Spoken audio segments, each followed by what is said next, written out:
마우스 클릭 한 번이요. 정말 딱 한 번인데 그걸로 인생 전체가 와르르 무너질 수 있다면 이게 믿어지세요? 오늘은 해외 직구라는 아주 평범해 보이는 행동이 어떻게 무기징역이라는 끔찍한 결과까지 갈 수 있는지 그 차가운 현실을 하나하나 짚어보겠습니다. 네, 바로 이 질문에서 모든 이야기가 시작됩니다. 누구나 할 수 있잖아요. 온라인 주문. 근데 그 상자 안에 든 것 때문에 여러분의 미래가 완전히 박살날 수 있다는 거죠.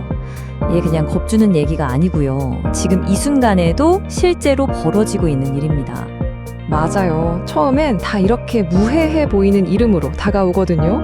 무슨 건강 보조제나 다이어트 식품, 아니면 그냥 호기심에 한번 사보는 작은 기호품 같은 거요. 이게 비극의 시작이 될 거라고는 정말 아무도 상상 못하죠. 자, 그럼 이제 첫 단계로 가볼까요? 단 한 번의 클릭이 어떻게 빠져나올 수 없는 함정이 되는지 그 과정을 지금부터 들여다보겠습니다. 이게 바로 덫에 걸린 사람들이 가장 많이 하는 말이에요. 몰랐어요. 그냥 호기심이었어요. 아니, 이게 이렇게 큰 죄가 될 줄은 정말 몰랐죠. 본인 입장에서는 그저 작은 실수 정도로 생각하는 겁니다. 하지만요, 수사관의 시선은 완전히 아예 차원이 달라요. 여기 보이시죠? 그 사람들 눈에는 여러분이 실수를 한 소비자가 아닙니다. 사회 전체에 독을 퍼뜨리려는 국가적 독살 시도자. 한마디로 도매급 범죄자로 딱 그렇게 보는 거예요. 모든 비극은 바로 이 시각 차이에서 시작됩니다. 그러니까 핵심은 이거예요. 수사관의 목표는 그냥 약하는 사람 한 명 잡는 게 아니라는 겁니다. 그 사람들은 마약 공급의 원천을 끊어버리려고 하는 거거든요. 그래서 당신이 이걸 혼자 쓰려고 샀든 아니면 팔려고 샀든 그건 중요하지 않아요. 수입이라는 그 행동 자체를 국경을 넘는 대량 살상 행위로 보고 수사를 시작하는 겁니다. 여러분이 주문 완료 버튼을 누른 바로 그 순간 여러분은 전혀 모르는 또 다른 세상이 움직이기 시작합니다. 바로 수사관들의 세상이죠. 배송조에 눌러보면서 내 택배 언제 오나 기다리는 동안 사실 여러분은 이미 거대한 그물의 한가운데에 들어와 있는 겁니다. 수사기관은요, 여러분보다 훨씬 더 정확하고 집요하게 그 택배의 위치를 파악하고 있습니다. 바로 이 슬라이드가 마약 밀수 수사의 하이라이트, 통제 배달이라는 겁니다. 자, 보세요. 세관에서 여러분 물건이 딱 걸리잖아요? 그럼 수사관들은 바로 뺏지 않아요. 대신에 안에 든 마약만 싹 빼고 가짜 내용물을 넣어서 원래대로 포장을 하죠. 그리고는 배달을 시킵니다. 그리고 여러분이 그 상자를 받아서 뜯어보는 바로 그 결정적인 순간을 덮치려고 집 주변에서 모든 걸 지켜보고 있는 거죠. 저는 주문한 적 없어요. 이거 그냥 영양제인 줄 알았어요. 이런 변명 하나도 안 통해요. 왜냐면 수사관들은 당신을 잡으러 오기 전에 이미 이 모든 디지털 증거를 다 확보해 놨거든요.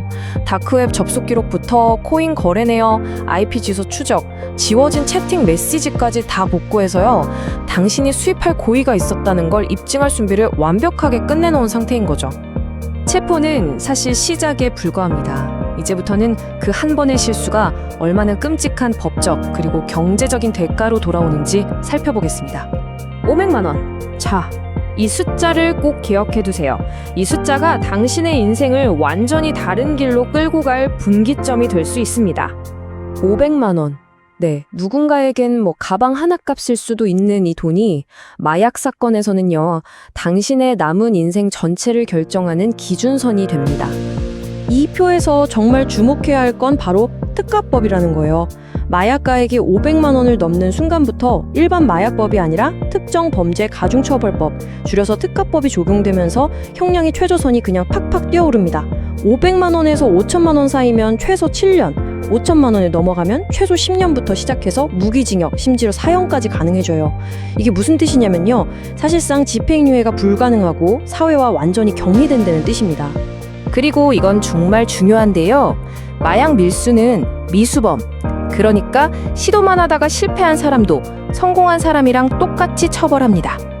다시 말해서 여러분이 주문한 물건이 세관에서 걸려서 실제로 받지도 못했잖아요?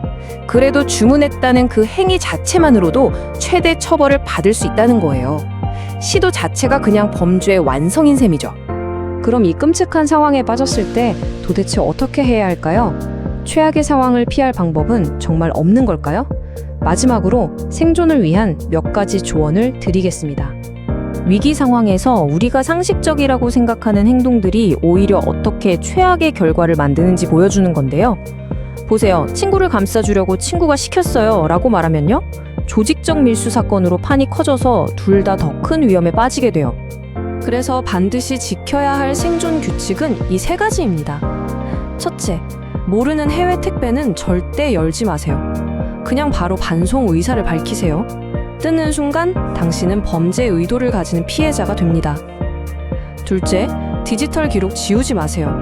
그게 오히려 당신이 속았다는 증거가 될 수도 있습니다. 셋째, 섣불리 다른 사람 이름을 말해서 사건을 키우지 마세요. 뭐 하지 말아야 할 것만 있는 건 아니겠죠. 그럼 이 절망적인 상황에서 우리가 적극적으로 할 수 있는 방어책은 뭘까요? 가장 중요한 단 하나의 조언은 바로 이겁니다. 당신의 무고함을 입증할 모든 증거를 보존하는 것.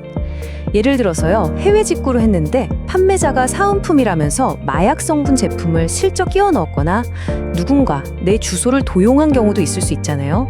당신에게 구매 의사가 없었다는 걸 증명할 수 있는 금융 기록, 대화 내용 같은 것들을 반드시 확보해야 합니다. 결국 모든 건 이 질문 하나로 돌아옵니다. 정말 찰나의 호기심 혹은 거절하지 못했던 부탁 하나가 당신의 인생을 송두리째 바꿔놓을 수 있습니다. 마우스 클릭 한 번의 무게가 당신의 남은 인생 전체보다 무거울 수 있다는 사실을 오늘 이 시간을 통해 꼭 기억해 주셨으면 합니다.